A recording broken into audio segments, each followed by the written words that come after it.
بسم اللہ الرحمن الرحیم۔ بیٹا ہمارا سبق چل رہا تھا حدیث اور سنت کا تعارف۔ سبق کا کیا نام تھا جی؟ حدیث اور سنت کا تعارف اور اس کے عملی زندگی پر اثرات۔ حدیث و سنت کا تعارف اور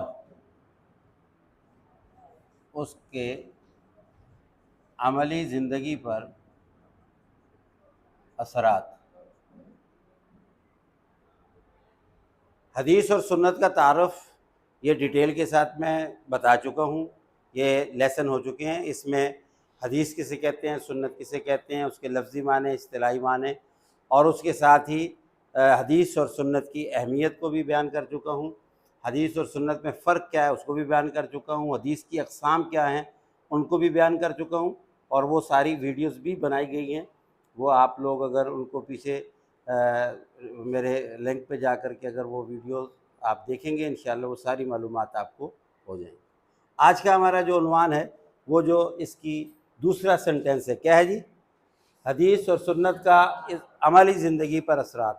اس کا مطلب یہ ہے کہ اگر ہم اللہ کے نبی حضرت محمد صلی اللہ علیہ وسلم کی سنت کو اور آپ کی حدیثوں کے مطابق اپنی زندگی کو ڈھالتے ہیں، یعنی اپنی زندگی میں اگر ہم سنت کو رائج کر دیتے تو پھر ہماری زندگی میں کیا تبدیلیاں رونما ہوں، یعنی ہمیں کیا فائدہ ہوگا، ہماری زندگی میں کیا کیا فائدے ظاہر ہوں گے، یہ مطلب ہے اس کا۔ یعنی اگر آپ سے کوئی سوال کرے، کوئی پوچھے کہ جی حدیث اور سنت کا ہماری زندگی پر کیا اثرات ہوتے ہیں، کیا اثرات مرتب ہوتے ہیں، اس پر نوٹ لکھیں یا اس پر مضمون لکھیں یا اس کی وجہ بیان کریں، تو بیٹا میں مختصراً آپ کو بتاتا ہوں۔ 5 ہیڈنگ آپ نے یاد رکھنی ہے، بے شک نوٹ ڈاؤن کر لیں، ان کی آپ نے آگے ڈیٹیل کرنی۔ اب سب سے پہلے اس کے جو اثرات ہیں، نمبر 1 یاد رکھیے گا بیٹا، میں اور آپ زندگی میں ہم اپنی ضروری اعمال سر انجام تو دیتے ہی۔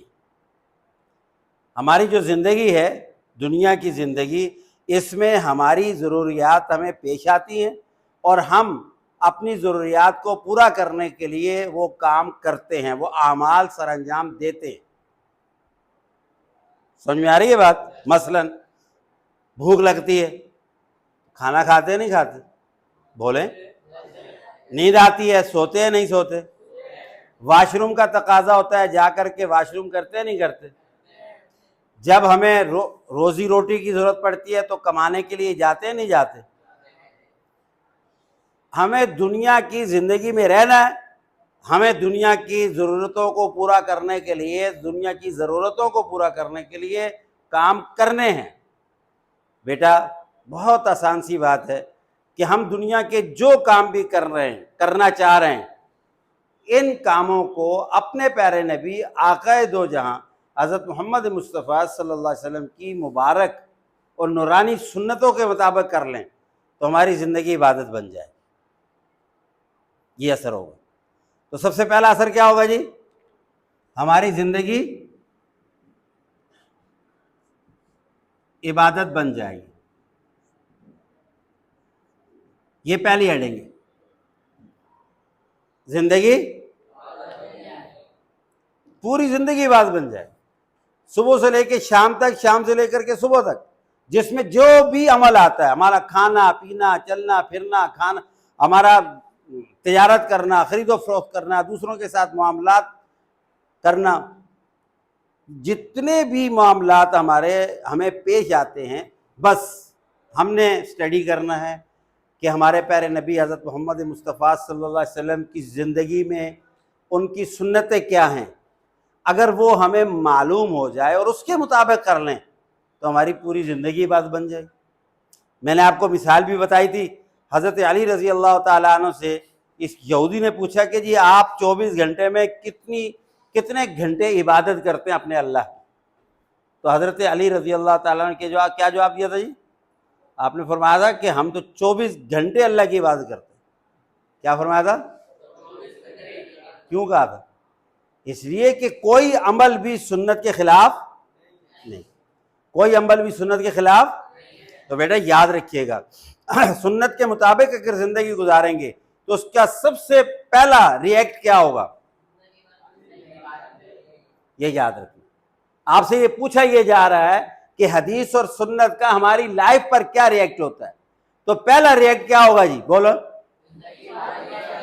زندگی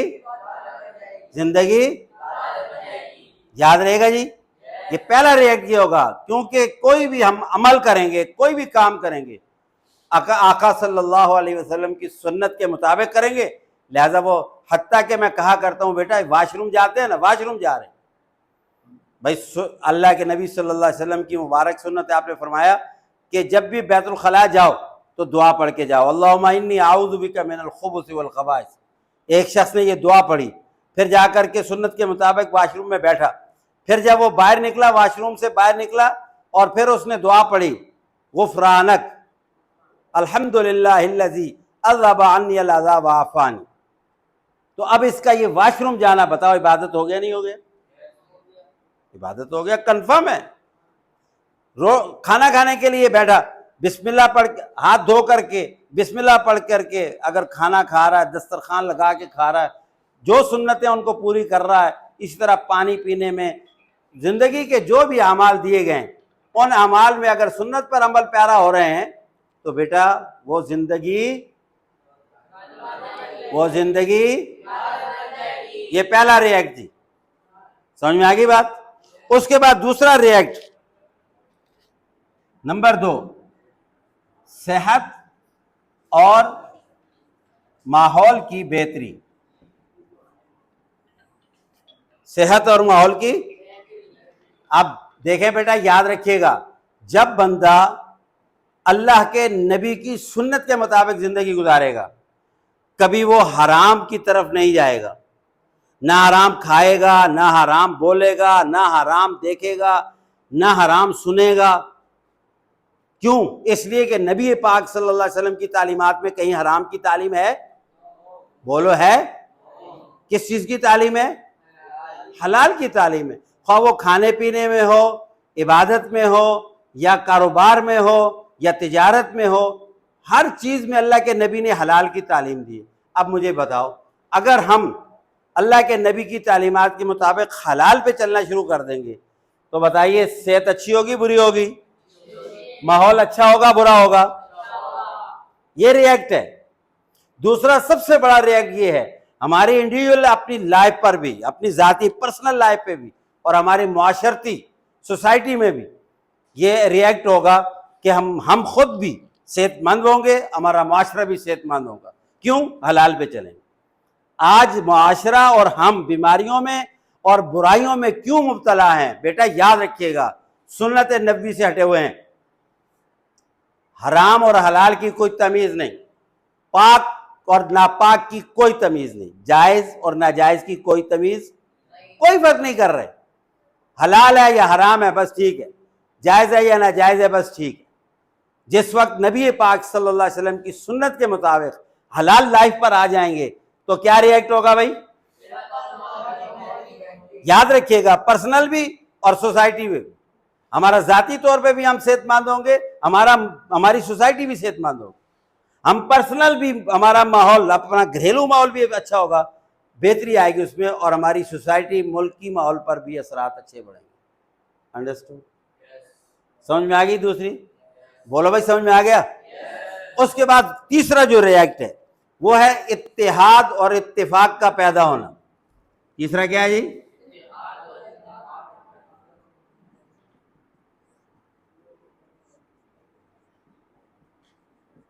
دیکھیں بیٹا یاد رکھیے گا، اس وقت معاشرے کا سب سے بڑا ایک ویک پوائنٹ ہمارا اسلامک معاشرے کا سب سے ویک پوائنٹ، ہم مسلمانوں میں اتحاد اور اتفاق کی کمی ہو گئی. ایم آئی رائٹ؟ بولو ہے یا نہیں؟ ایسا ہی ہے نا؟ دیکھتے ہیں چاروں طرف، ہم دیکھتے ہیں کہ کیا ہے جی، ہمارے مسلمانوں میں آپس میں اتفاق ہی نہیں، اتحاد ہی نہیں. اس کی سب سے بڑی وجہ نبی پاک صلی اللہ علیہ وسلم کی زندگی سے ہٹ جانا. آپ بتائیے، کیا رسول پاک صلی اللہ علیہ وسلم نے ساری زندگی ہمیں متحد ہونے کا درس دیا یا جدا ہونے کا درس دیا؟ جب نبی پاک صلی اللہ علیہ وسلم کی لائف پر آئیں گے، سنتوں پر آئیں گے، تو بیٹا یاد رکھیے گا اس کا ریئیکٹ یہ ہوگا کہ ہماری زندگیوں میں اتحاد اور اتفاق آئے، ہماری ناچاکیاں، ہماری نا اتفاقیاں، ہماری آپس کے اختلافات یہ ختم ہو جائیں اور ہم بہترین متحد اور متفق ہمارا ایک معاشرہ تشکیل پائے۔ سمجھ میں آ گیا جی؟ بولو سمجھ میں آیا؟ تو پہلا ریئیکٹ کیا ہوگا جی؟ بولے بولے شاہ، دوسرا ریئیکٹ اور تیسرا ریئیکٹ اور بیٹا چوتھا ریئیکٹ ہوگا وہ یہ ہوگا کہ برائیوں کا خاتمہ، برائیوں کا بیٹا یہ بہت بڑا اثر ہوگا۔ کیوں؟ اس لیے کہ ہمارے پیارے نبی صلی اللہ علیہ وسلم نے دنیا میں تشریف لا کر کے اپنی جو زندگی گزاری، جو زندگی ہمیں پیش کی ہے، اس کے بارے میں اللہ نے کہا ہے لَقَدْ كَانَ لَكُمْ فِي رَسُولِ اللَّهِ أُسْوَةٌ حَسَنَةٌ، کہ میرے پیارے نبی کی زندگی میں تمہارے لیے بہترین نمونہ ہے۔ تو بیٹا ہمارے پیارے نبی صلی اللہ علیہ وسلم آئی دنیا میں اس لیے ہیں تاکہ اچھائیاں پھیلیں اور برائیاں ختم ہوں۔ آپ نے ساری زندگی محنت اسی بات کی کری ہے کہ اچھائیاں پھیلیں اور برائیاں ختم ہوں۔ آپ نے اپنی لائف میں ٹوٹلی اسی پہ جدوجہد کی، محنت کی، کوشش کی کہ لوگوں کی زندگیوں کے اندر سے برائیاں ختم ہو جائیں۔ جھوٹ، فراڈ، نا اتفاقیاں، ناچاکیاں، قتل و غارت، شراب خوری، زنا، برے کام، یہ آپ صلی اللہ علیہ وسلم کے آنے سے پہلے عام تھے نہیں تھے؟ بولو بیٹا، تھے یا نہیں تھے؟ آپ بتاؤ، ختم ہوئے نہیں ہوئے؟ اللہ نے آپ کو ذریعہ بنایا ہے، اس وقت ختم ہوئے ہیں نا۔ کیوں ختم ہوئے ہیں؟ اس لیے کہ آپ کی زندگی کو لوگوں نے اپنانا شروع کیا۔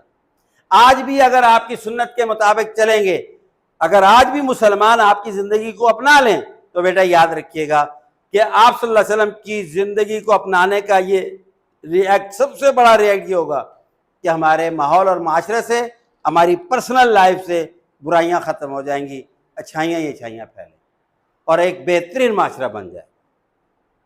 بات سمجھ میں آ گئی جی؟ چوتھی بات سمجھ میں آ گئی ہیں؟ اس کے بعد آگے پانچواں، جدید سائنس کی تائید۔ تائید سمجھتے ہیں؟ ویریفیکیشن، انگلش میں ویریفیکیشن کہتے ہیں اور اردو میں اس کو تائید کا لفظ استعمال ہوتا ہے۔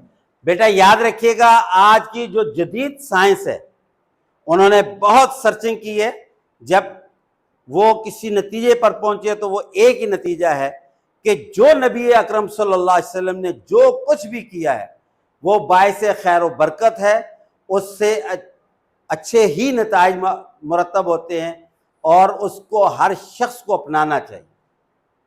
حالانکہ ہمیں اس کی تائید کی ضرورت نہیں ہے، جب ہمارا قرآن کہہ رہا ہے اور ہمارا اس پر ایمان ہے، یقین ہے کہ وہ سب رائٹ ہے، لیکن ایک عام ہم چونکہ انسان ہیں، جس ماحول میں رہ رہے ہیں اس وقت سائنس کی باتیں ہیں، تو بیٹا اگر اس طرف بھی دیکھا جائے، سائنس دانوں نے اس وقت جدید سب تجربات کر لیے۔ مسواک سنت ہے نا، اس پہ تجربات ہو چکی ہیں۔ وضو کرنا سنت کے مطابق، یہ جو مسح کرتے ہیں کانوں کو، گردن کو، اس پہ تجربات ہوئے ہیں، اس کے بڑے فائدے انہوں نے دیکھے۔ جو بندہ ہاتھ گیلا کر کے یہ گردن پہ ڈالتا ہے وہ دماغ کی بیماریوں میں مبتلا نہیں ہوتا۔ جو ناک میں پانی وضو کے وقت ڈالتے ہیں ان کو جو ہے یہ ناک کی اور دماغ کی بیماریاں نہیں ہوتی۔ سجدہ کرتے ہیں، رکوع کرتے ہیں، وہ شخص جو سجدے اور رکوع کا عادی ہوتا ہے اس کی کمر میں اور اس کے جوڑوں میں تکلیف نہیں ہوتی دیر پا تک، یعنی وہ ساری چیزیں، حالانکہ ہمیں اس کی تائید کی ضرورت نہیں ہے، لیکن بیٹا اس وقت سائنس بھی ہمیں تجربات سے بھی ثابت کر کے بتا رہی ہے کہ نبی پاک صلی اللہ علیہ وسلم کی زندگی کو اپناؤ گے بہت اچھے ریئیکٹ پاؤ گے۔ تو یہ ساری باتیں یاد رہیں گی جی؟ بولو یاد رہیں گی؟ دیکھیں آج کا ہمارا عنوان کیا، پھر ایک دفعہ میں ریوائز کر رہا ہوں، سارا غور سے سنیے۔ آج کا ہمارا عنوان حدیث اور سنت کا ہماری زندگی پر کیا اثرات مرتب ہوتے ہیں۔ اگر یہ آ جاتا ہے اس پہ نوٹ لکھیں، اس پہ آ جاتا ہے جی اس کی وضاحت لکھیں، تو آپ نے کتنی ہیڈنگ دینی ہے جی؟ آپ کو اگر کہیں بولنا بھی پڑ جائے تو بیٹا یہ ہیڈنگز یاد رکھنی ہے. اگر آپ سے کوئی پوچھتے ہیں کہ جی یہ سنت کا کیا اثر ہوگا آپ پر، تو کیا بتائیں گے؟ سب سے پہلا ریئیکٹ اثر کیا ہوگا جی؟ دوسرا، تیسرا، اور چوتھا، پانچواں. بس آج ہمارا یہ درس ہے، اس کو جو پوائنٹ ہے اس کو نوٹ ڈاؤن کر لیں.